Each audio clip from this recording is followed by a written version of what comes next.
வணக்கம் and welcome to Bala's reaction channel. நான் உங்கள் பாலா. இந்த வீடியோவில் என்ன பார்க்க போகிறோன்னா, ஃப்ளிப் சேனல்லேருந்து கொஞ்ச நேரத்துக்கு முன்னாடி ரிலீஸ் ஆன அயலான் படத்தோட ரோஸ்ட் வீடியோ தான் பார்க்க போகிறோம். வாங்க வீடியோ எப்படி இருக்குன்னு பார்க்கலாம். அதுக்கு முன்னாடி என்னோடய சேனல் உங்களுக்கு பிடிச்சிச்சுன்னா லைக் பண்ணுங்கள், ஷேர் பண்ணுங்கள், மறக்காமல் சப்ஸ்கிரைப் பண்ணுங்கள். வீடியோ பார்க்கறதுக்கு முன்னாடி ஒரே ஒரு விஷயம் சொல்ல நினைக்கிறேன். நம்ம யூடியூப்பில் எல்லோரும் வீடியோ பார்ப்போம், சிரிப்போம், ரசிப்போம், எல்லாம் பண்ணுவோம், கமெண்ட் பண்ணுவோம். ஆனால் அந்த டிஸ்கிரிப்ஷன் ஒரு பாக்ஸ் வந்து நம்ம வந்து மோஸ்ட்லி பார்க்க மாட்டோம். ஏன்னா நம்ம ஆல்ரெடி அந்த சேனலுக்கு சப்ஸ்கிரைப் பண்ணியிருப்போம், இல்லை அந்த வீடியோ மட்டும் நமக்கு பிடிச்சிருக்கும், நம்ம பார்த்துட்டு அந்த வீடியோலேயே தெரிஞ்சிடும் என்ன கண்டென்ட் அப்படி இருக்குது அப்படிங்கிறது. ஆனால் நான் வந்து இந்த வீடியோ ரியாக்ஷன் சேனல் ஸ்டார்ட் பண்ணும்போது சரி படித்து பார்க்கலாம் என்ன இருக்குது அப்படிங்கிறத தெரிஞ்சுட்டு அதுக்கப்புறம் பண்ணலாம் அப்படிங்கிற ஒரு எப்பவுமே பார்ப்பேன். நான் அந்த மாதிரி ஒரு கான்செப்டில் இன்றைக்கி பார்க்கும்போது இந்த ஃப்ளிப்லேருந்து ஐலாண்ட் ரோஸ்ட் அந்த வீடியோ ரிலீஸ் ஆயிருச்சு. ஸோ இதுக்கு இந்த டிஸ்கிரிப்ஷன் என்ன தான் இருக்குது அப்படின்னு சொல்லி பார்க்கலாங்கும் போது தான் ஒரு எனக்கு ரொம்ப பிடிச்சிருந்துச்சு. அது என்னன்னு சொல்கிறேன் கேளுங்க. அயலான் is a senseless science fiction movie made with no brains, targeted at the toddlers. What is special about this crap is the so realistic alien stays alienated from us throughout the film. அவங்க வீடியோவில் என்ன சொல்ல போகிறாங்க, என்ன பண்ண போகிறாங்கிறது ஒரு சிம்பிளாக ஒரு 3 வரியில் சொல்லி முடிச்சிட்டாங்க. படம் எப்படி இருக்குங்கிறது தெரிஞ்சிடுச்சு. நல்லா ஃபன்னியாக எழுதியிருக்காங்க. ஓகே, வீடியோ நல்லா இருக்குன்னு நினைக்கிறேன். வாங்க வீடியோ எப்படி பார்க்கலாம். வணக்கம். ரொம்ப நாள் கழிச்சு ஃபிளிப்ல ஒரு வீடியோ. எவ்வளோ விஷயங்கள் மாறிடுச்சு, ஒன்னே ஒன்று மட்டும் மாறாமல் இருக்குது. பாயின் சட்டைகளின் சூசிங் பேட்டர்ன் அதுவும் மாறல, உன்னோட சட்டை ஜோக்கும் மாறல. சட்டைகள் மாறும் வரை ஜோக்குகள் ஓய போவதில்லை. மதன் கௌரி இந்த சட்டையை பார்த்தா என்ன ஃபீல் பண்ணுவான்னு ஒரு விஷயம் இருக்குல்ல, அதுக்காக எந்த சட்டையுமே போடாம வர சொல்றேன். நீ எந்த சட்டையும் போடாம வாங்கன்னு சொல்றது வந்து நான் சொல்றது கிடையாது. அப்புறம் சட்டைகளில் இருக்கக்கூடிய அந்த அனாமலிஸ கேள்வி கேட்கறது என்னுடைய வேலையா நான் பார்க்கிறேன். இல்ல எது போட்டாலும் கேள்வி கேட்டா எனக்கு என்ன பண்றதுன்னு தெரியல. சரி, இப்ப ஜோக்கு தான் அடிக்கிறேன், இதுக்கு இல்ல பரவாயில்ல போட்டான் டைலாக். எப்பா சும்மா தான்ப்பா சொன்னேன். பரவாயில்ல வேற சட்டம் மாத்தணும் அவ்வளவுதானே. ஆமா, வேற இருக்குன்னா எடுத்துட்டு வா, பிளைனா ஏதாவது இருந்துச்சுன்னா எடுத்து போடு.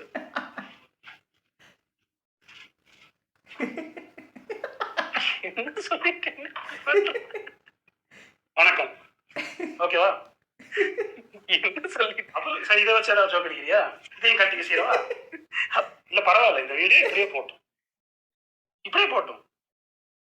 இல்ல வேணா இல்லப்பா, இந்த வீடியோ இப்படியே போட்டும்பா. வணக்கம். மைக்கே மாட்டல, கரெக்டா தான் இருக்கு. போலாம். இந்த சட்டை ஜோக்கு ஒரு முடிவுக்கு கொண்டு வர்றதுக்கு ஒரே வழி பூர்ணிமா ரவி வெறிய. வணக்கம். இன்னைக்கு என்னன்னா பொங்கல் ஸ்பெஷல் அயலான் படம் பார்த்துட்டோம். எப்படி இருந்துச்சு மாஸ்டர்? 2 கல்தோசை ஒரு சாதம்.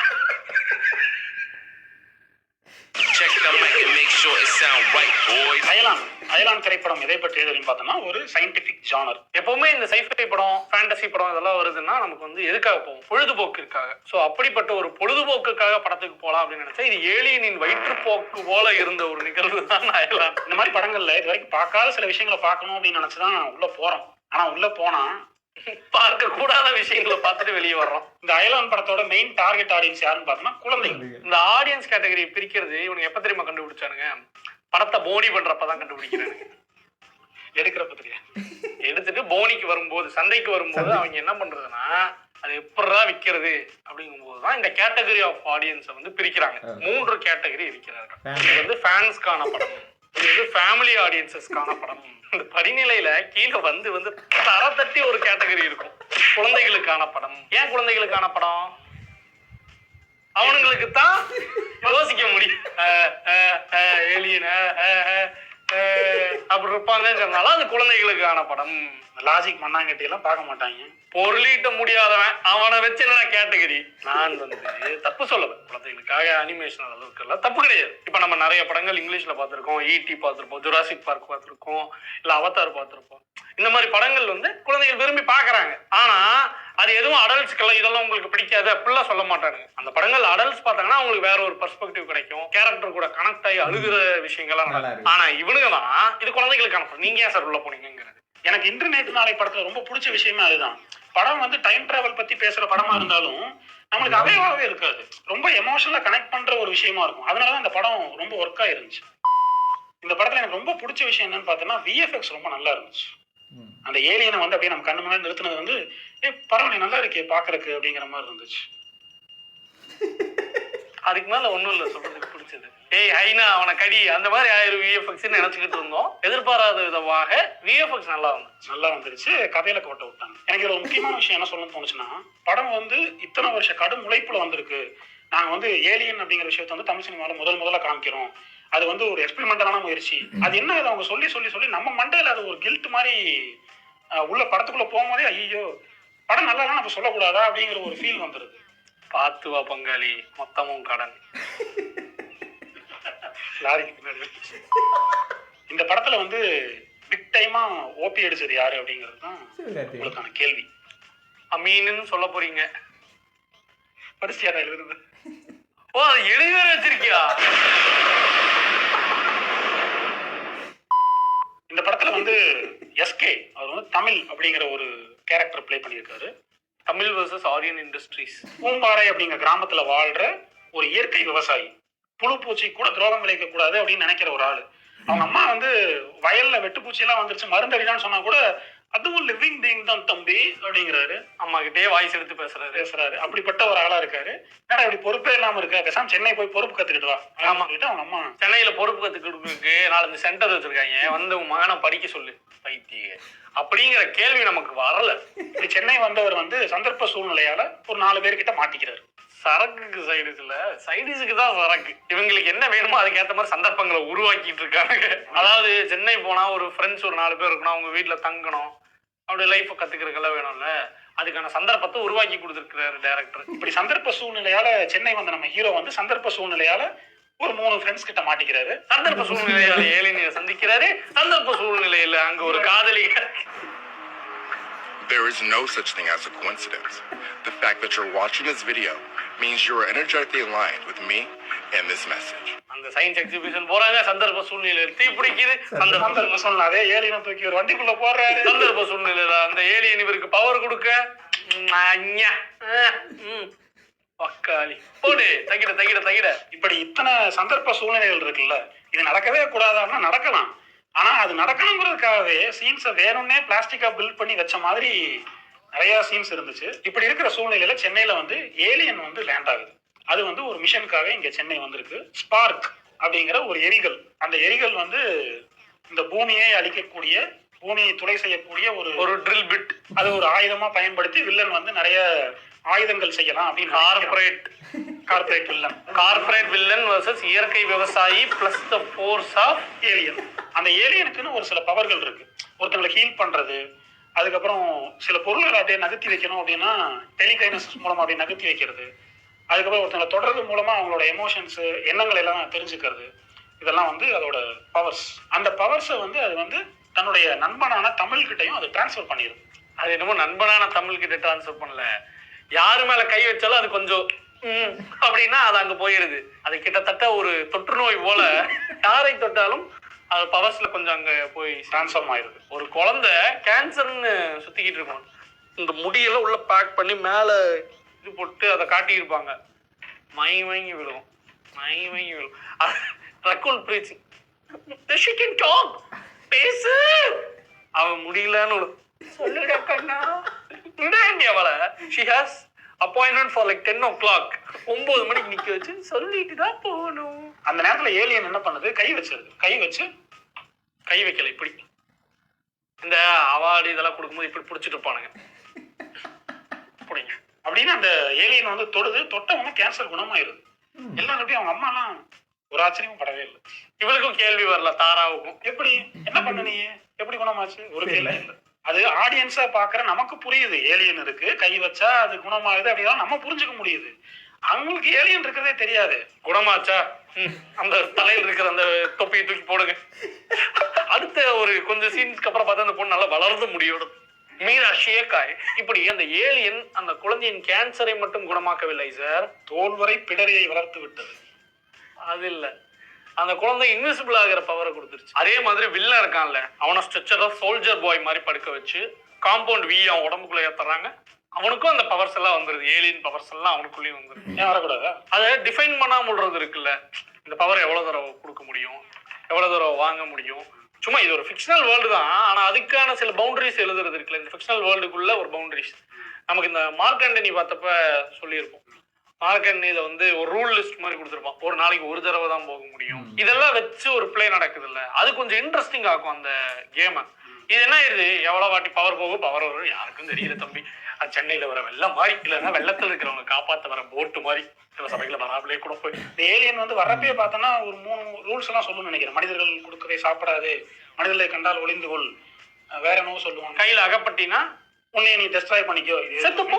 இது எதுவுமே அந்த ஏலியன் பண்ணல. அது கொடுக்கப்பட்ட ரூலா, அது ஏன் மீறுதுங்கிறது வந்து எங்கேயுமே சொல்லப்படவே இல்லை. அதே மாதிரி தமிழ் வந்து சண்டை போவாப்புல, அந்த ஈஷா கோபிகரா அவங்க கூட நெஞ்சில் ஒரு கட்டை விட்டு ஆட்டிடுவாங்க.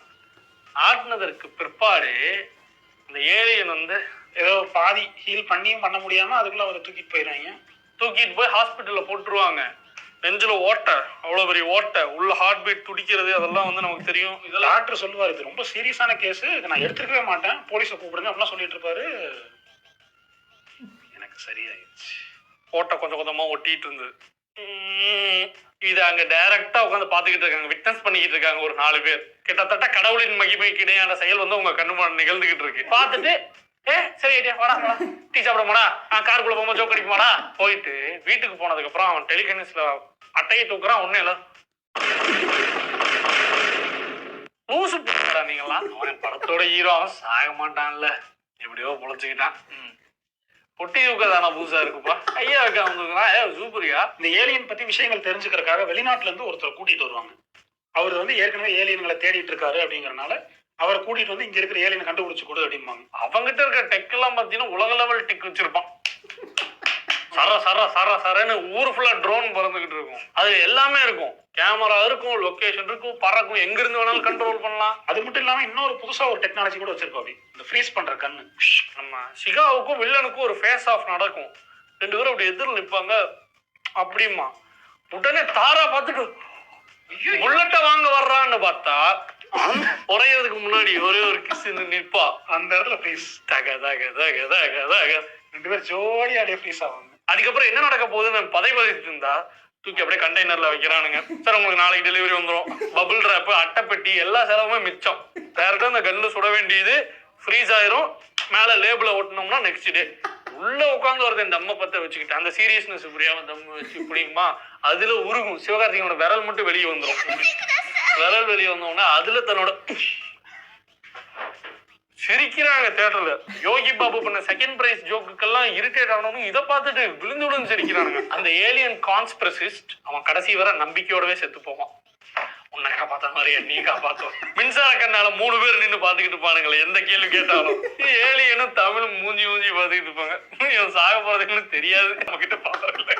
சார் இன்னும் இந்த ஏலியனோட பாடியை நாங்க பாத்துக்கிட்டே இருக்கோம் சார், அதுல என்ன டெக் இருக்குன்னு தெரியல எங்களுக்கு கொஞ்சம்.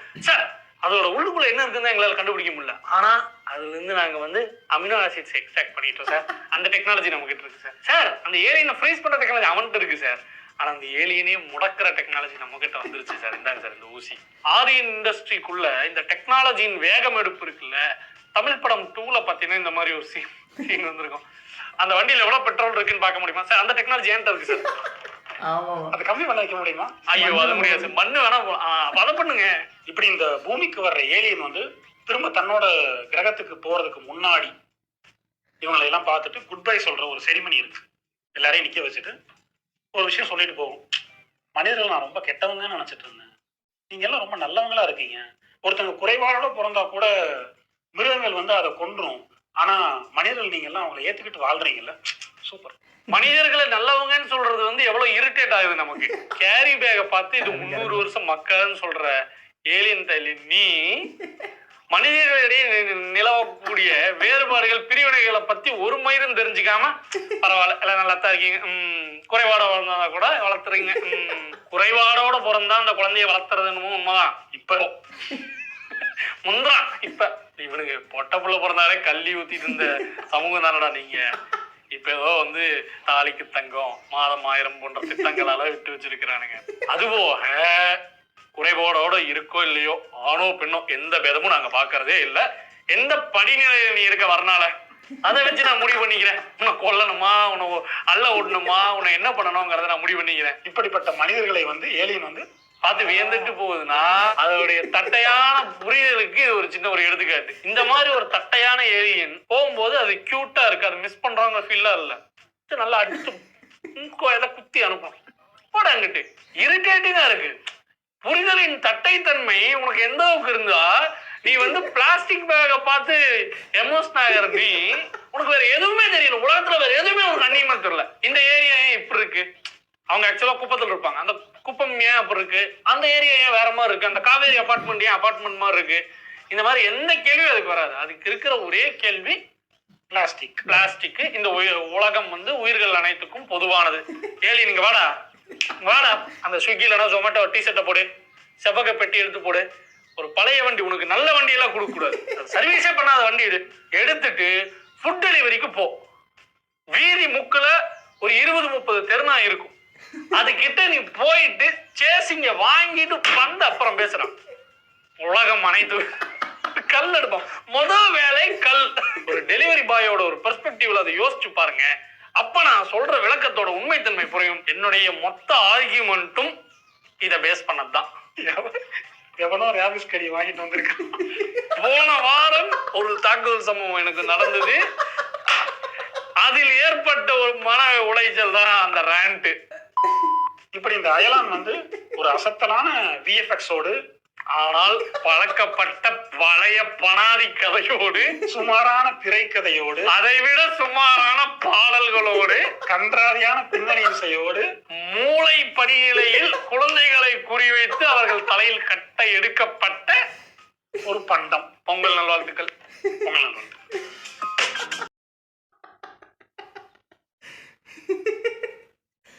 ஐயோ ஐயோ மக்களை, வீடியோ முடிஞ்சு. இன்னொன்று எந்த வீடியோலையும் கிளிப்போட எந்த வீடியோலையும் அவ்வளோ கண்டினியூஸாக சிரித்ததே இல்லை. அந்த அளவுக்கு போட்டு வருன்னு வறுத்துருக்குறாங்க. உண்மையாக நம்ம இன்னும் படம் பார்க்கல, நல்ல வேலை பார்க்கல. பார்க்கறதுக்கு முன்னாடியே ரோஸ்ட் பார்த்துட்டோம், ரிவ்யூ பார்த்துட்டு எப்படி இருக்குன்ட்டு. கண்டிப்பாக நமக்கு பிடிக்காது. எனக்கு ஐ மீன் ஃபஸ்ட்லேயும் எனக்கு இது பிடிக்காதுன்னு நினைக்கிறேன். இந்த அளவுக்கு ஐயோ, கடைசியில் எண்டுக்கு லாஸ்ட் சீனு செம்மையாக சொல்லியிருந்தாங்க, நல்லா இருந்துச்சு. மறக்காம நீங்கள் வீடியோ ஐ மீன் இந்த படம் பார்த்துட்டீங்க, ஐலாண்ட் படம் பார்த்துட்டீங்க, பொங்கல் ரிலீஸ் ஆனது பார்த்துட்டீங்க அப்படின்னா உண்மையாலுமே படம் எப்படி இருந்துச்சு அப்படிங்கிறது கமெண்ட்டில் சொல்லுங்கள். இல்லை இவங்க கிளிப்பில் சார்ஸும் குருபாயும் சொல்கிற மாதிரி அந்தளவுக்கு மோசமாக இல்லை, நல்லா தான் இருக்குது அப்படின்னா உங்களோட ரிவ்யூ என்னவோ அதை தயவு செஞ்சு கமெண்ட்டில் சொல்லுங்கள். நான் பார்க்கலாமா வேணாமா அப்படின்னு அதுக்கப்புறம் பார்க்கல முடிவு பண்ணலாம். Okay, thank you. என்னோடய சேனல் பிடிச்சிருந்துச்சு அப்படின்னா லைக் பண்ணுங்கள், ஷேர் பண்ணுங்கள், சப்ஸ்கிரைப் பண்ணுங்கள். மறக்காமல் என்ன வீடியோ க்ரியேட் பண்ணுங்கிறத கமெண்ட்டில் சொல்லுங்கள். Bye by.